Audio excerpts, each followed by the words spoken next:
ভাপা পিঠা রে তোরে খাইতে গিয়া আমার মুখটা সইলা গেছে রে। ওরে গুড়ের পিঠা খাইতে গিয়া মরিচ পিঠা খাইয়া এচকি কলে পইড়াই আমার জান্না বসে যায় রে। পিঠা চোরা রে, আরে পিঠার ঝালে কেন মুখে পান সুপারি তুইলা দে।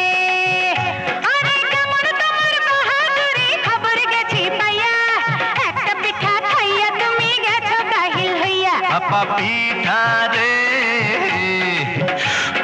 তোরে খাইতে গিয়া আমার মুখটা সইলা গেছে রে।